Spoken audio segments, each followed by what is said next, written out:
श्रावण शुक्ल पक्ष की पड़ने वाली एकादशी को पुत्रदा एकादशी के नाम से जानते हैं, जो कि इस साल 16 अगस्त 2024 वार शुक्रवार को पड़ रही है। तो पुत्रदा एकादशी की कथा क्या है दर्शकों, आप ध्यानपूर्वक सुने। युधिष्ठिर ने पूछा, भगवान अब आप मुझे श्रावण माह के शुक्ल पक्ष की एकादशी की कथा सुनाइए। इस एकादशी का नाम तथा इसकी विधि क्या है। भगवान श्री कृष्ण बोले, राजन इस कथा के श्रवण मात्र से ही वाजपेय यज्ञ का फल मिलता है। द्वापर युग के प्रारंभ में महास्मतिपुर में महीजित नाम का एक पुत्रहीन राजा था। वह सदैव चिंताग्रस्त रहता था।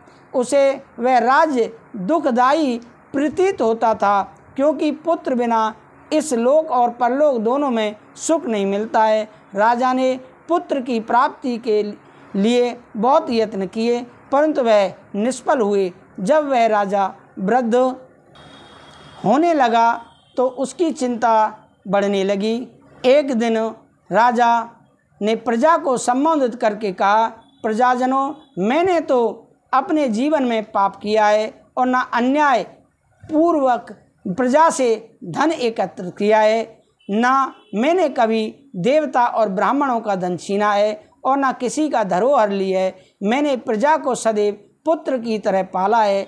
मैंने अपराधियों को पुत्र और बांधवों की तरह दंड दिए हैं। मैंने कभी किसी में भेदभाव नहीं किया है, सबको समान माना है। इस प्रकार धर्मयुक्त राज करने पर भी मैं इस समय महादुख पा रहा हूँ। सो इसका क्या कारण है, मेरी कुछ भी समझ में नहीं आ रहा है। राजा महीजित की इस बात को विचार कर मंत्रीगण आदि वन को गए। वन में जाकर उन्होंने बड़े बड़े मुनियों के दर्शन किए। उस स्थान पर वे वयोवृद्ध और धर्म के ज्ञाता महर्षि लोमश को यथायोग्य प्रणाम किया और उनसे विनय करने लगे, हे देव, हमारे अहोभाग्य कि हमें आपके दर्शन हुए। लोमश ऋषि बोले, आप लोगों की विनय तथा आपके सद्व्यवहार से मैं अत्यंत प्रसन्न हूँ। अब आप मुझे अपने आने का कारण बताइए। मैं आपके कार्य को अपनी शक्ति के अनुसार अवश्य पूरा करूँगा। लोमश ऋषि ने ऐसे वचन सुनकर सब मंत्रीगण बोले, हे महर्षि, महिष्मतिपुर में एक महीजित नाम के राजा हैं। वे प्रजा का पुत्र की तरह धर्मानुसार पालन करते हैं, परंतु फिर भी पुत्रहीन हैं। इससे वह अत्यंत दुखी रहते हैं। हम उनकी ही प्रजा हैं। प्रजा का यह कर्तव्य है कि राजा के सुख में सुख माने और उसके दुख में दुख माने। हमें उनके पुत्र होने का कारण अभी तक प्रतीत नहीं हुआ। अब जब से हमने आपके दर्शन कर रहे हैं, हमें तो पूर्ण रूप से विश्वास है कि हमारा कष्ट अब अवश्य ही दूर हो जाएगा। अतः अब आप हमको राजा के पुत्र प्राप्त होने का उपाय बताइए। लोमश ऋषि ने एक क्षण के लिए नेत्र बंद किए और राजा के पूर्वजनों का विचार करने लगे। वे विचार करके बोले, प्रजावृंद, राजा महीजित पिछले जन्म में अत्यंत निर्धन और बुरे कर्म किया करता था। यह एक गांव से दूसरे गांव में घूमता था। एक बार ज्येष्ठ मास के शुक्ल पक्ष की द्वादशी के दिन यह 2 दिन से भूखा था। दोपहर के समय यह एक जलाशय पर पानी पीने गया। वहाँ उसी समय की ब्याही हुई प्यासी गाय जल पी रही थी। राजा ने उनको हटा दिया और स्वयं जल पीने लगा। इसीलिए राजा को यह दुख भोगने पड़ रहे हैं। एकादशी के दिन भूखा रहने से उसको राज्य प्राप्त हुआ और प्यासी गौ को हटाने से पुत्र के वियोग का दुख भोगना पड़ा। मंत्रीगण बोले, महर्षि, शास्त्रों में ऐसा लिखा है कि पुण्य से पाप नष्ट हो जाते हैं। इसलिए कृपा करके आप राजा के पूर्व जन्म के पाप नष्ट होने का उपाय बताइए, क्योंकि इस पाप के क्षय होने से पुत्र रत्न की उत्पत्ति होगी।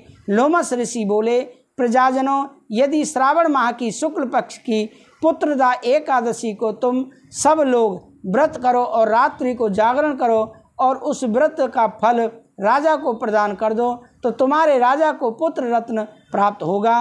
मंत्रियों सहित समस्त प्रजा महर्षि लोमस ऋषि के वाक्यों को सुनकर प्रसन्नतापूर्वक अपने नगर को वापस आई।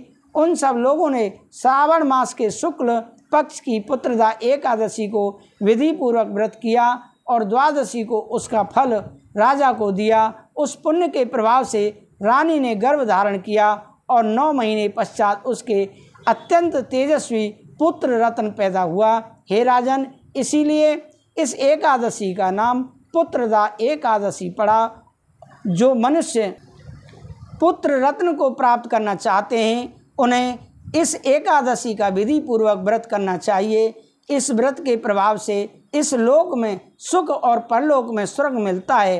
कथा का सार है, पाप करते समय मनुष्य नहीं सोचता कि वह क्या कर रहा है, किंतु शास्त्रों से विदित होता है कि व्यक्ति का छोटा सा पाप भी उसे महान कष्ट भोगने को विवश कर देता है।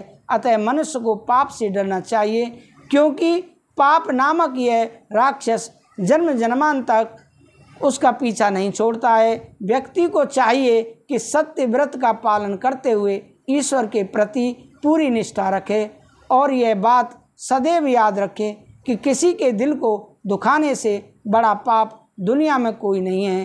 तो दर्शकों, आपको हमारी यह कथा कैसी लगी आप हमें कमेंट करके अवश्य बताएं।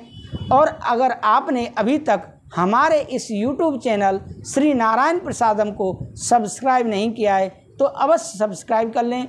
दर्शकों, मैं आपको एक ज़रूरी सूचना देना चाहता हूं कि अब आपको पितरों की शांति के लिए बहुत पैसा खर्च करने की कोई आवश्यकता नहीं है। 5 लाख, 10 लाख, 15 लाख रुपए खर्च करने की कोई आवश्यकता नहीं है। बहुत ही कम खर्चे पर हम आपके घर पर श्रीमद् भागवत कथा कर सकते हैं, जिससे कि पितरों की शांति होगी, पितरों को शांति मिलेगी। आप हमें दिए हुए नंबर पर संपर्क करें। राधे राधे, जय श्री राधे।